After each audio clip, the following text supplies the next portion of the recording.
You are listening to the Life Coach Business Podcast with Amanda Carlstad, episode number 190. Welcome to the Life Coach Business Podcast, a show for coaches who are ready to up-level their business and take their impact, leadership, and results to a whole new level. If you're ready to start taking powerful action and become the leader your business needs in order to grow and thrive, this show is for you. I'm your host, Amanda Carlstad, certified life and business coach and entrepreneurial leadership expert. Now let's get down to business.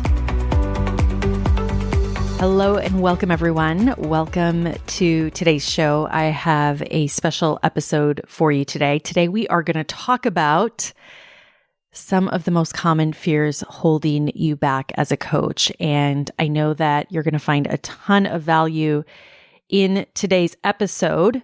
So with that, let's go ahead and dive in. So let's talk about the 3 fears that are holding you back as a coach. So before I dive into these 3 fears and why it's so important to recognize this if you're a coach, I want you to know that for purposes of this episode, I decided to just talk about the 3 most common. And the truth is that there are plenty more fears that we could talk about that I see come up for clients that I see so many of you struggle with. But today I want to talk about the 3 most common that I see holding my clients back and that I know hold many of you back as well. And I think it's important before we dive into the details to understand that the fears that I'm talking about in this episode, in almost every case, we've been conditioned with these fears for our entire lives, okay? And so if we fast forward to today and we are in a position where we are growing and scaling a business, this is exactly why I always say that growing a business, being an entrepreneur, it's really a spiritual journey. And it's because we're faced with all of the conditioning, we're faced with all of the belief systems, we're faced with all of those parts of ourselves that, let's be honest, in order to put yourself out into the world, in order to put yourself out in a way, in order to grow a successful business, it's going to require more of you. It's going to require a new level of thinking. It's going to require a new level of being from you. And I would say that for all of my clients, this is actually the biggest transformation that they go through. It's who they become in the process of growing and scaling their business. And that is what I experience as being so profound. And the business results, the revenue, the clients, those are the byproducts of who they become, of that true internal transformation that my clients experience. So what we're talking about here today is a really big deal. It's a really big thing that I think all of you, no matter where you're at, are going to deal with, whether you're dealing with it right now, you're going to deal with it at one point or another. And it all starts with our belief system. So the fears that we're going to talk about here, they come from a belief system that, again, in most cases is conditioned throughout our lives. So from a belief perspective, it's important to understand that a belief is similar to a lens that we look through. So I like to think about, for example, if you're putting on a pair of sunglasses, right? Let's say that you're putting on a pair of sunglasses that have a certain tint to their lenses, right? So they block out the UV rays, they change the colors of your surroundings. You know, there's so many different colors, right? But I think about like the yellow tint, purple tint lenses, green, all of those different colors of lenses, right? And what happens when you put those glasses on is that the tint of those lenses actually change your surroundings, right? They change the color, they change how you see your surroundings, right? It changes the tint of the things around you. So it's the same thing with our belief system. That's exactly what our belief system does as we approach our business, as we approach things in our lives, right? That is what our belief system does inside of our brains. It's like the filter that everything in our life, everything in our business has to first go through in order to filter the information, in order to decide what to do with that information, right? So when you think about putting on a pair of glasses like that, right? And just imagine if you're looking at your surroundings, it could be grass, it could be mountains, it could be water, it could be people, right? It's placing a filter over those things that slightly change the way that you see those things. And so I want you to keep that in mind as we're talking about today's topic, because our beliefs work the same way. They're really the filter that determines the decisions that we make.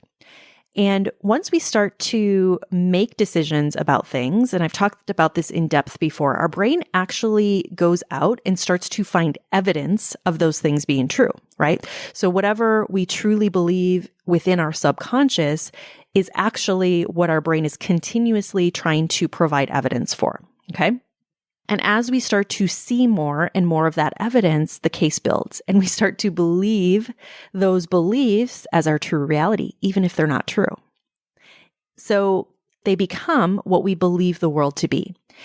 And what happens is then we attach this filter to the circumstances in our lives. So whether it be our business, our children, our partner, anything in our life. And it's why it's important to understand, because these beliefs, these filters, in every case, they become self-fulfilling prophecies.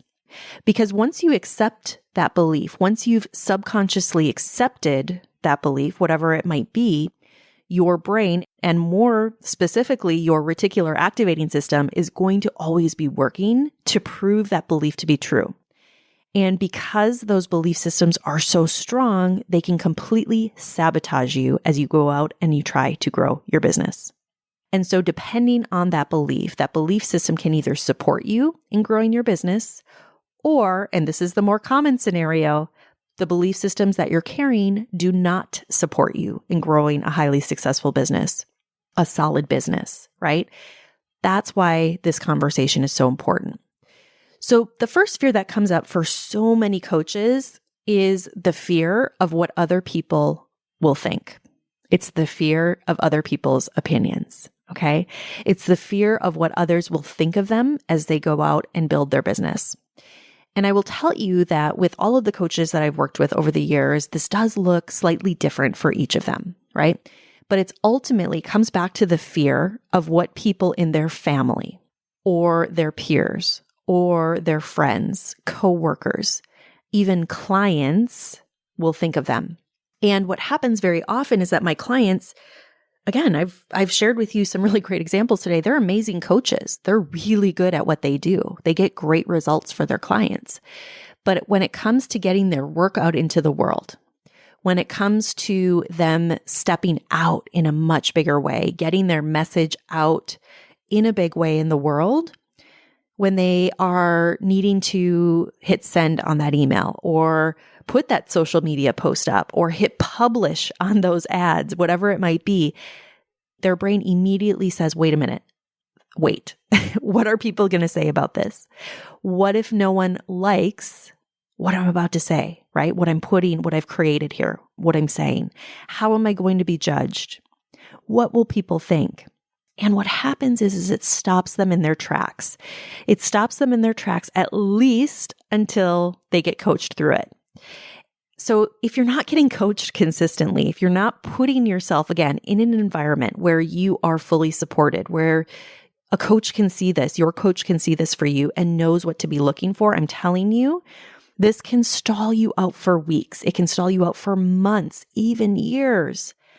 And what's so interesting about this fear is that it's so deeply rooted in wanting to be a part of the pack, right? So if we think about genetically, right, who we are and how we have evolved, right, throughout the years, really, when you think back to the caveman days, right, the fear of being ousted by the pack, right? The fear of not being a part of the village, right? That's a really deeply rooted fear, okay? So this, in a lot of cases, goes even beyond our mental conditioning. It actually gets into our cells. It gets into the genetics of how we've actually evolved over the years, about how we actually have this deep desire, this deep need to be a part of the pack. So this is a really common fear that comes up. And I have to say, I think I've seen this with almost every single one of the clients that I've worked with over the years. And I know I too have dealt with this definitely early on in my career. So one of the things that I want to offer to all of you with this fear is that rather than avoiding what you think someone else might say or think or do, I want to encourage you to accept that this is going to be part of the journey, that this will be part of the journey, that someone in your life, whether they make a judgment about what you're doing or what you've said, or the fact that they might think you're crazy for going out and building a business after you've built up an already successful career, I've just learned that when you start to accept that this is part of the process, when you understand that the only thing you're truly trying to avoid is the feeling of what you're making that judgment mean, that is when you can move forward in such a more powerful way. When you understand that any judgment, even if it's directed towards you, even if that judgment is placed on you, that you can understand that it's actually not about you, that it's actually about that other person. It's about their thoughts, their belief systems, and that it truly has nothing to do with you. So when that happens, regardless of anything or anyone outside of you, you can carry on. You can continue to move forward. You can continue to bring your very important work into the world. So what I want to offer to you is that the only opinion that matters is yours. And when you can look in the mirror knowing that you're living up to your values, knowing that you're working in integrity, knowing that you are working to your own standards, even if you get knocked down a little bit, it's about coming back to center. It's about being able to pick yourself up and remind yourself about who you are, about the great service that you're offering to your clients, of the life-changing work that you're able to do.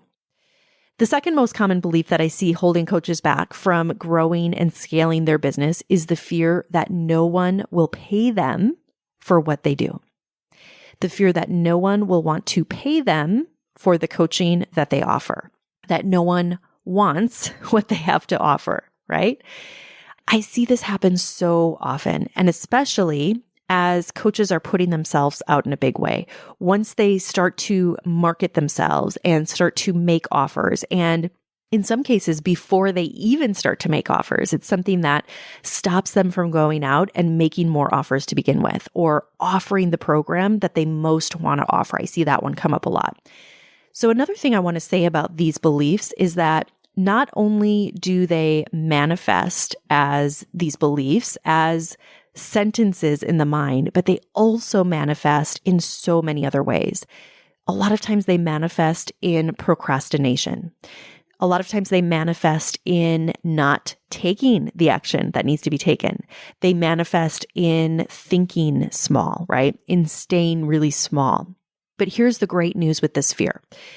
This particular fear, when I'm working with clients, once we are able to go through the process that I've developed, the Karlstad method, which is the process I've honed over the last few years working with so many coaches, which helps them achieve just extraordinary results, is that when this coach has this fear, when they have this worry about whether or not someone will actually pay them for what they're offering, this is where going through a process like I've created, being coached and guided them and being guided through a process, what it does is it ensures that you are positioning yourself in a way where people do want to buy, okay? Where people are confident in what you have to offer, right? And you as the coach, more importantly, are confident in that, right? And you know that you have the marketing and the messaging that also supports that. And so this is one of the ways that my clients are able to get past this fear very quickly. And in so many cases, if this is a fear that a client has, if this is something that is coming up for them, and I can see this, it's something we can move through again very quickly because of the process, because of the support as they move through the process. And so if you're currently feeling like this is a fear that you have, that this is a fear that's coming up for you, I want you to really think about what it is that you're offering. So for some of you, this might be a scenario where maybe you're not articulating what it is that you're selling in a compelling way. For some of you, maybe you haven't fully developed your program. Maybe you haven't fully developed an offer that people want to buy.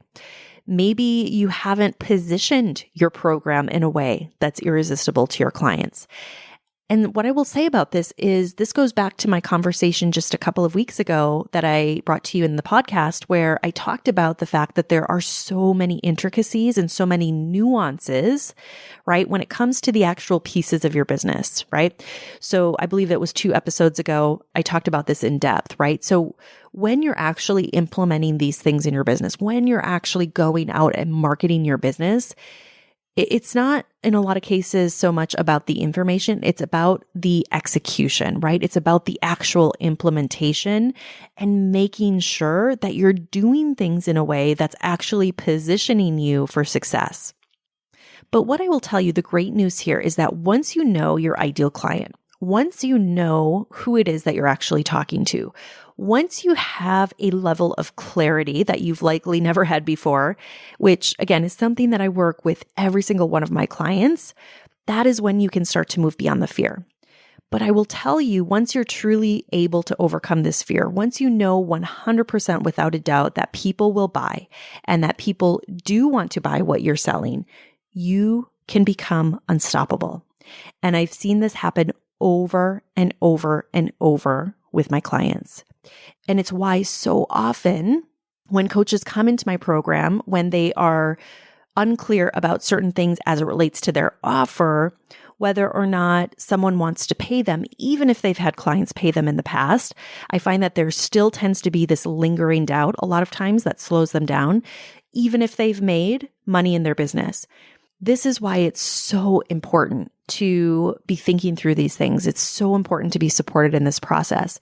But even on a larger scale, something I want to offer to all of you is this. The life coaching industry is a $1 billion plus industry. Okay. Life coaching has become more and more mainstream, especially in the last couple of years. And that's really significant for you to understand because people are looking to work with life coaches more than ever. Life coaches have never been more in demand. So whether you're working directly with clients or whether you're working with organizations, life coaching itself is becoming what a gym membership was 20 years ago. And look at that industry today. It's one of the fastest growing industries with no signs of slowing down. It's a great place to be. So I tell you this because if you're a life coach, people want what you have to offer. Now, a caveat to that is if you're not positioning yourself correctly, if you don't know how to articulate that correctly in the market, it's going to be hard to sell your services. But I want to encourage you to not allow your beliefs, to not allow your stories to get in the way of helping your clients that you know you can help. So this leads me to the third fear, which is imposter syndrome, aka why me? So the third fear that I see that holds so many coaches back is imposter syndrome. And it's really, really common. And it's something that I see come up both for newer coaches, but it's also something that I see come up with experienced coaches as well. So it's this question of why me? And it's this fear, just like all of the others that we've talked about, it shows up in so many different ways. But what I've experienced to be a very powerful cure for this fear in particular, it comes not just through experience and helping clients get results, but it also comes back to being extremely clear on how you help your clients get results. So being extremely clear in how you facilitate transformation, how you actually help your clients get your results is very, very important when it comes to this fear. This is a really powerful antidote to this particular fear. So really understanding and being confident in how you help your clients achieve results, this is where I really start to see this fear start to dissipate with my clients. And so I will share with you, I was recently coaching one of my clients on this. She came to our weekly group coaching call, and what she wanted coaching was surrounding her feelings of imposter syndrome, her questioning, even though she has made really good money in her business to this point, and her business is just blowing up right now with all of the work that we're doing. she still found herself in a position where she was asking, but why me? And it was really affecting her. And so what we really got to in that coaching session was going back to exactly how and why she's able to get her clients amazing results. And so we went back to her process, the process that she developed through the program, how she actually works with clients, which actually leads them to get amazing results. She has amazing testimonials from her clients, right? And she's able to do that in a really quick way. And so what was so fun to watch was that it was almost as if that fear, right, that she came to the call with, right, that why me, that imposter syndrome, it was almost as if it just melted away as soon as she realized just how powerful her process really was. As soon as we were able to center her back in that, as soon as we were able to go back and really anchor her again in her process and in the work that she's doing. And at the end of the session, I could see physically even that she had just shifted into such a more powerful state. And that week she went out, and within that week, I think she enrolled 2 new clients. She generated over $10,000 of revenue in her business. So I hope you can see here why it's so important that as a coach and as a business owner, why it's so important that you're aware of these 3 most common fears and really looking at whether or not these fears are present for you. Because these fears, whether you're conscious of them or not, they will color the way that you show up in your business. They will color the way that you think about your business, about yourself, maybe even your clients. So it's very important that you're looking at this and that you're moving past these fears so that they're not hindering your growth or the growth of your business. Hey, if you're ready for a real breakthrough in your business and want to grow and scale your business to at least 6 figures or more in annual revenue, I invite you to apply for my exclusive program, The Mastermind, at amandacarlstadcoaching.com/the-mastermind. I look forward to seeing you there. Thank you for listening to this episode of the Life Coach Business Podcast. If you want to learn more about how to build, grow, and scale your business and accelerate your results, visit amandacarlstadcoaching.com.